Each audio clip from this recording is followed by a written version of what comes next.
Welcome to my channel. আমার চ্যানেলে আপনাদের স্বাগতম। আজকে আমি আটা দিয়ে তাল বড়া বানিয়েছি, আর এই রেসিপি নিয়েই আপনাদের সামনে আসছি। এই রেসিপি বানানোর জন্য এখানে আমি একটা পাকা তাল নিয়েছি। এবারে ঢাকনাটা খুলে এইরকম করে ছুলে নেব। এই যে দেখুন, ছোলা হয়ে গেছে। এবার আমি এইরকম করে নিচ্ছি। এখন আমি এর মধ্যে 1 কাপ জল দিলাম। এই যে দেখুন, এইরকম করে মথে নিয়েছি। এখন আমি এখানে একটা প্লেট নিয়েছি। এইভাবে ঘষে নেব। এইভাবে ঘষে নিলে খুব কম সময়ে হয়ে যায়। এই যে দেখুন, ঘষা হয়ে গেছে। এইরকম হয়েছে, একদম ঘন হয়েছে। এবার আমি এগুলি ছেঁকে নেব। তালের রসগুলো ছেঁকে নিয়েছি। এখন আমি এর মধ্যে দিচ্ছি ছোটো 1 বাটি আটা, আর সেই সঙ্গে দিচ্ছি ছোটো 1 বাটি চিনি। আরও অল্প পরিমাণ আটা নিলাম।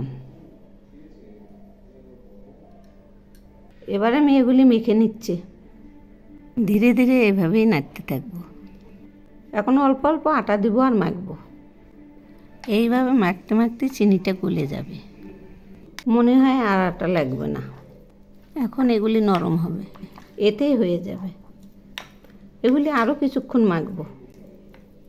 এই যে দেখুন, মাখা হয়ে গেছে। এই যে এইরকম হয়েছে, দেখুন কতটা নরম হয়েছে। এগুলি এখন আমি 10 মিনিট রেস্টে রেখে দেব। 10 মিনিট পর ফিরে আসছি। এবার আমি কড়াইয়ে তেল দিচ্ছি। তেল গরম হয়েছে, এখন আমি ছেড়ে দিচ্ছি। এভাবেই আমি কয়েকটা ছেড়ে দেব।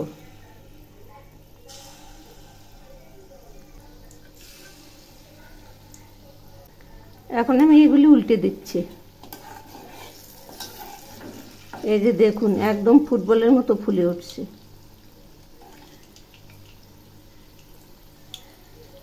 শুধু আটা দিয়ে বড়া বানালে খুব সফট হয়। এই বড়াগুলোও খুব সফট হবে। এই যে দেখুন, একদম ফুলে ফেপে গেছে। এই যে এইরকম। এই বড়াগুলো আমি একদম কড়া করে ভেজে নেব।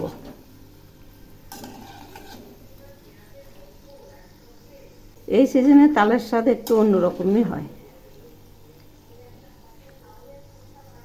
এগুলি ভাজা প্রায় হয়ে আসছে, আর অল্প হবে। ভাজা হয়ে গেছে। এবার আমি এগুলি নামিয়ে নিচ্ছি। এই যে দেখুন, এইরকম হয়েছে। এভাবেই আমি সবগুলো ভেজে নেব। বড়াগুলো সব ভেজে নামিয়েছি। এই ডাল সিজনেও কত সুন্দর হয়েছে। এর আগে তো সুজি আর আটা দিয়ে করেছি, এবার শুধু আটা দিয়ে করলাম।